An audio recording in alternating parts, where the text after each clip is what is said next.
আচ্ছা, good morning. আমি আমেরিকায় দুই বেয়ানের পক্ষ থেকে কিছু বলতে চাই। আজ আমরা এসেছি বে এরিয়াতে পুরো পরিবার সহ, কেননা আমাদের নতুন কিছু আজ ওরা অভিজ্ঞতা দেওয়াতে চায়। সেটা হচ্ছে ড্রাইভারলেস কার। বে এরিয়াতে এটা তো চালু হয়েছে বেশ কয়েক বছর হবে। আমরা তো এসেছি প্রথম, মানে একটা অদ্ভুত এটা একটা অভিজ্ঞতা হবে। তাই আমার ছেলে বৌমা ওরা অ্যারেঞ্জ করেছে, দেখি কি হয়। একটু ভয় ভয়ও লাগছে। আমরা চারজনই এখন বসবো, ওরা ওদের গাড়ি নিয়ে আমাদের গাইড করছে। ওরা আগেই ওদের হয়ে গেছে অভিজ্ঞতা। ভেতরে এসে বসলাম আমরা, গাড়ি ঠিক সময় এসে গেল। এবং ড্রাইভার ছাড়া যে গাড়ি এইভাবে চলতে পারে কেউ সামনে থেকে না দেখলে বুঝবে না। সুন্দর গাড়ি, একদম ঠিক ঠিক প্রপার ওয়েতে যেমন। এই যে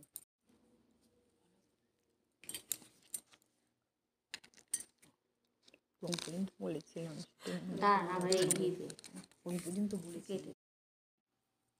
এখন আমরা ঠিক জায়গা মতো প্রায় কাছাকাছি এসে গেছি। আমরা একটু পরে নেমে যাব গাড়ি থেকে। খুব সুন্দর এই জার্নিটা, এত সুন্দর লাগলো। আপনাদের কেমন লাগছে অবশ্যই জানাবেন। আমরাও এইভাবে আপনাদের একটু একটু দেখাতে থাকবো। আচ্ছা, এই ড্রাইভারলেস গাড়ি সম্পর্কে একটু কথা বলার আছে। তা হলো, এই আমরা যখন গাড়ির ভেতরে ঢুকলাম, আমরা দুই বেয়ান আর ন্যাচারালি আমাদের দুজনে হাজব্যান্ড ওনারা ছিলেন। কিন্তু ড্রাইভারের সিটটা থাকে খালি, ওখানে টাচও করা যাবে না, এটাই নিয়ম। তো ইনস্ট্রাকশন কি, কোথায় কি, সেগুলো ভেতর থেকে অ্যানাউন্স করতে থাকে। আর তাছাড়াও আমরা যেহেতু নতুন, এটা আমরা এর আগেও গেছি সান ফ্রান্সিসকো, কিন্তু তখন এই ব্যবস্থাটা হয়নি, কারের এই ব্যবস্থাটা এখন হয়েছে, সেই জন্য ওরা আমাদের নিয়ে গেল। আর যেহেতু আমরা এখন নতুন, আমরা গাড়ির ভেতরে আছি, গাড়ি ঠিক মতো আমাদের নিয়ে যাচ্ছে। আর জায়গাটা তো একটু উঁচু নিচু সান ফ্রান্সিসকো এই এরিয়াটা, এবং খুবই সুন্দর, ঢেউ খেলানো রাস্তা, অপূর্ব। আর সেদিন ছিল ব্যাপারে খুবই ভীষণ সুন্দর লাগছিল।